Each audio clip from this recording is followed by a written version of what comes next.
అనగారు నమస్తే.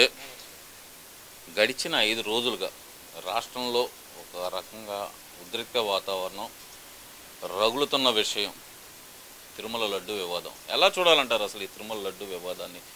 రాజకీయ కోణంలో చూడాలంటారా, లేదంటే కనుక భక్తి భావంతో చూడాలంటారా దీన్ని? ఇది భక్తి భావంతో చూడాల్సిన విషయం అండి. ఇది హిందువుల మనోభావాలకు సంబంధించిన విషయం. జగన్మోహన్ రెడ్డి దాన్ని కూడా వ్యాపారం చేశాడు.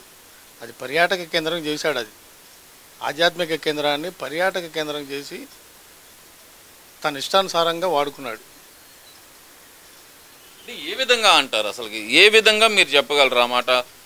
ఎక్కడెక్కడో దేశంలో ప్రముఖ నగరాల్లో మేమే కట్టించాం గుళ్ళు అని చెప్పి జగన్మోహన్ రెడ్డి చెప్తున్నారు. మీరేమో దాన్ని ఆ పర్యాటక కేంద్రంగా మార్చాడు జగన్మోహన్ రెడ్డి అని మీరు అంటున్నారు. ఈ రెండిట్లో ఏది వాస్తవం అనుకోవాలంటారు?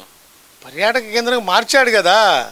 దాంట్లో ఉన్నోళ్ళు మొత్తం అక్కడ ఉన్నోళ్ళు మొత్తం అన్ని మతస్థులే. కానీ మన హిందువులు ఎవరున్నారు?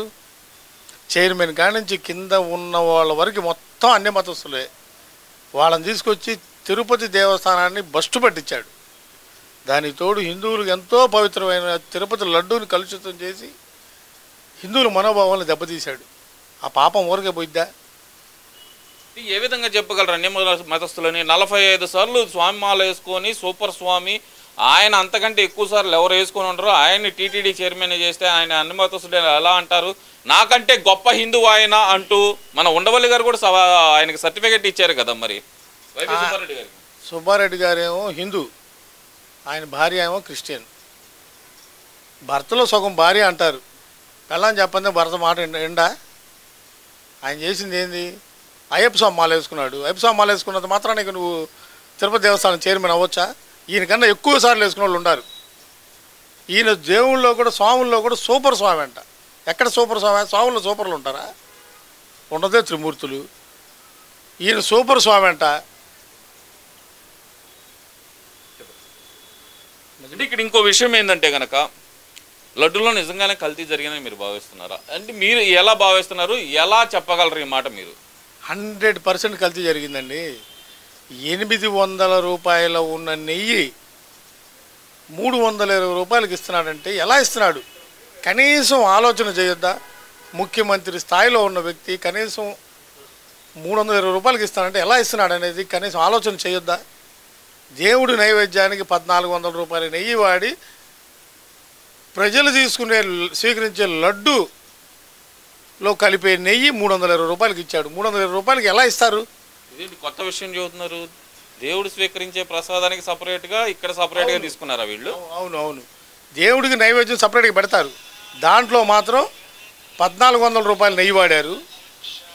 లడ్డూలో మాత్రం 320 రూపాయలు నెయ్యి వాడారు. 300 రూపాయలకి అసలు ఏమొచ్చింది? ఎవరు చెప్పారు అసలు? ఇది ఆయన ఎక్కడ రావట్లేదు ఈ న్యూస్. మరి పొన్నవోలు సుధాకర్ రెడ్డి చెప్పాడుగా, 1400 రూపాయల నైవేద్యం వాడుతున్నాము, దీంట్లో 320 రూపాయలు నెయ్యి వాడుతున్నాం మేము. దీంట్లో కల్తీ ఎలా కలుపుతాం? మేము పంది మాంసం కలుపుతామా? పంది మాంసం 1400 ఉందన్నాడు. పంది మాంసం కలపట్లేదని కలిపారో లేదో మీకు తెలియాలి. అది పంది మాంసం కలుపుతున్నామని నువ్వు అన్నావు కదా, దాంట్లో ఇంకా తక్కువ రకం ఉండయి. పంది మాంసం 1400, దాంట్లో మళ్ళీ ఫిల్టరైజ్ చేస్తే వచ్చే కల్తీ నూనె 50 రూపాయలు 70 రూపాయలు కూడా ఇస్తారు. వేస్ట్ పారేసేది కూడా నువ్వు నూనెగా తీసి దీంట్లో కలిపి మా హిందువుల మనోభావాలను దెబ్బతీసావు.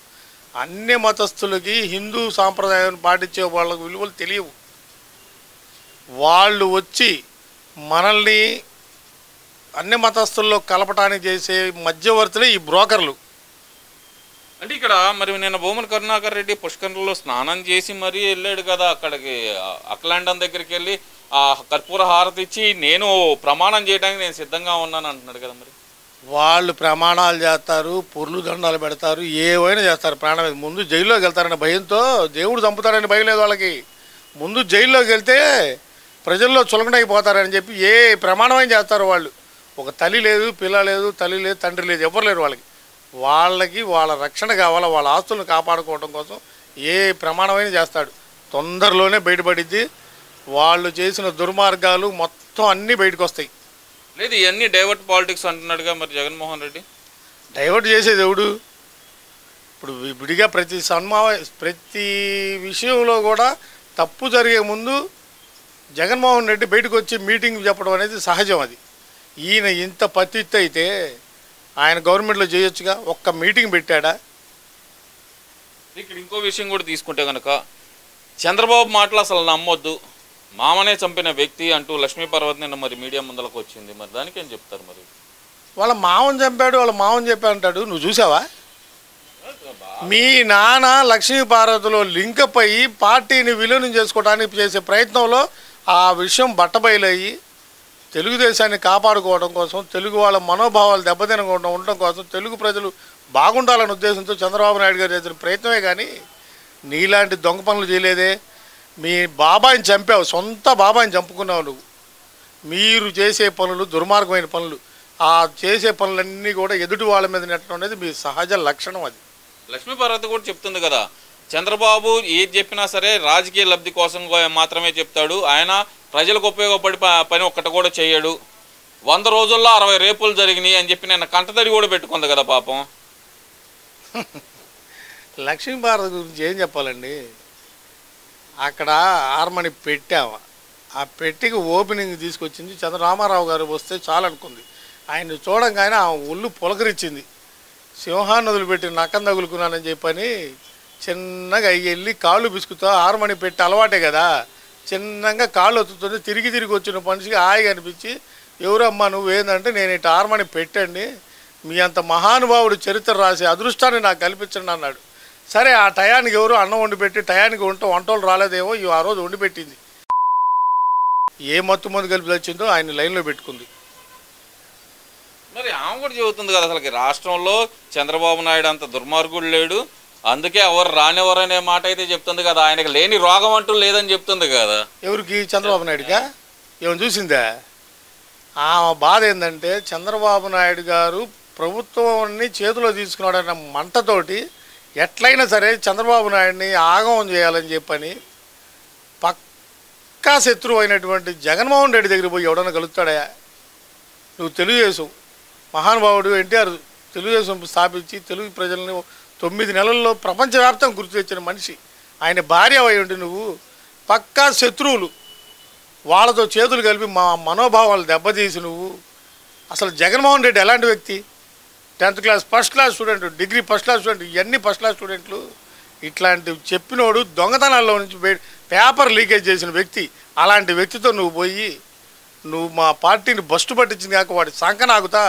నీకు అసలు ఎవడా, నీకు రిటైర్డ్ అయిపోయిన ముసల్దానివి నువ్వు. నీకు తీసుకెళ్ళి గీతం యూనివర్సిటీలో తెలుగు లెక్చరర్కి ఇచ్చారు, ఆంధ్ర యూనివర్సిటీలో తెలుగు లెక్చరర్. ఇప్పటికీ జీతం తీసుకుంటున్నావు. నువ్వు చేసే పనులు ఎవరికి తెలియవు అనుకుంటున్నావా? ఎన్టీఆర్ గారు చనిపోయిన తర్వాత నువ్వు దగ్గర ఉన్న ఎన్ని సూట్ కేసులు తెచ్చావో అన్నీ తెలుసు. నువ్వు కోటిగాడు ఎమ్మడి తిరుగుతున్న సంగతి ప్రపంచానికి తెలుసు కదా. ఇప్పటికీ కోటిగాడు ఎవడో తెలుసుగా. కోటిగాడిని అడుగు, నీ బతుకు మొత్తం నువ్వు తీసుకెళ్ళిన సూట్ కేసులు మొత్తం కోటిగాడే జరిగింది.